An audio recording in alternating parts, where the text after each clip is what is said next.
Hindi maaari. Wala nang paraan. Huh?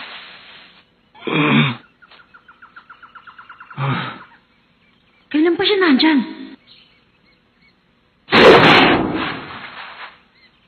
Gusto kong ikaw ang makalaban. Sigurado ka? Ngayon na.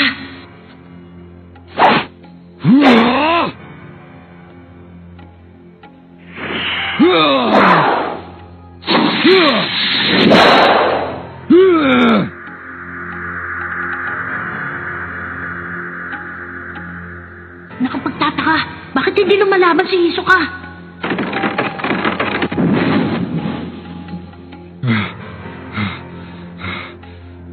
Hisoka, ba't hindi ka gumagati sa akin?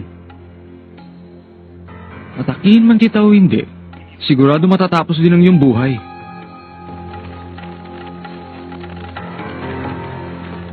Ang mga paru-parong lumilipat sa likuran mo ang nagsasabi sa akin kung gaano kalala ang sugat na nasa likod mo.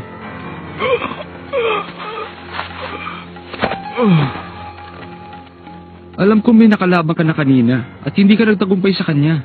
Kaya mabuti pa maghintay ka na lang. Kahit na ito na ang oras ko, kailangan ko pa rin pagpatuloy ang laban.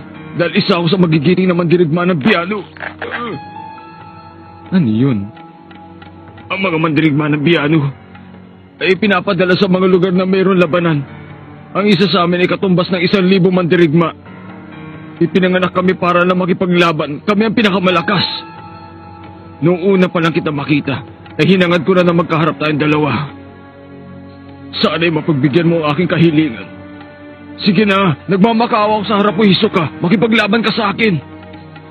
Sige na, pagbigyan mo na ako! Alam mo, hindi ako makikipaglaban sa mga taong patay na. Ano sabi mo? Tama. Alam mo patay ka na. Di ba?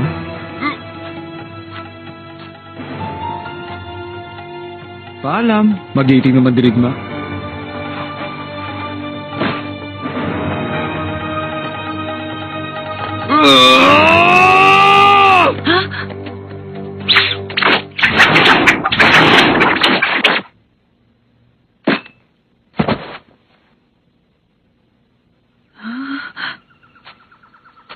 Pasensya ko na sa aking kapabayan.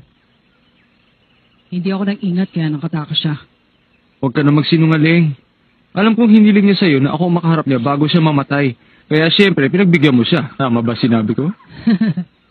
Hindi mo dapat pinagbibigyan ng mga katulad niyang walang halaga ang buhay.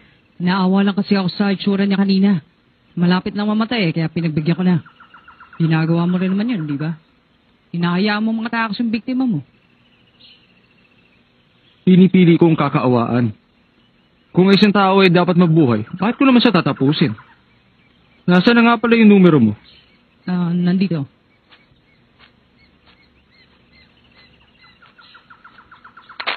Nakaipon na ako ng 6 na puntos. Hindi ko na kailangan ng isa to. Sino naman yan? Paalam.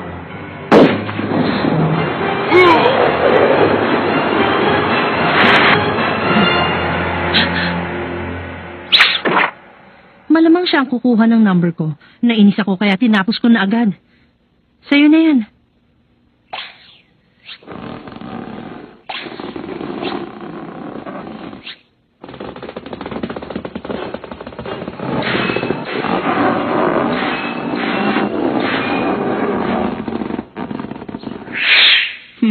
Nakakalibang ka naman panoorin? Nakakalibang nga pero medyo masakit ha.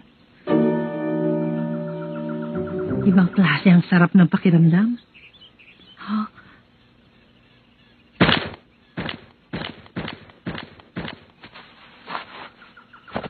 Matutulog muna ako sa ilalim ng lupa hanggang matapos ang 1 linggo. Mag-iingat ka. Magandang araw. Sige, magandang araw.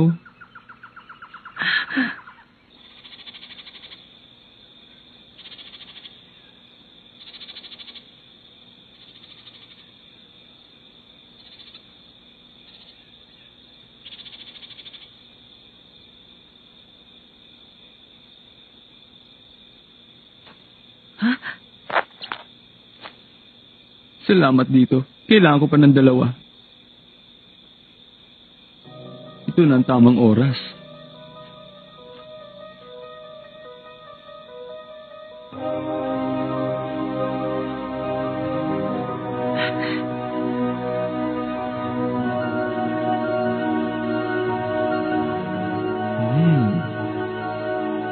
Ayun. Tamang-tama.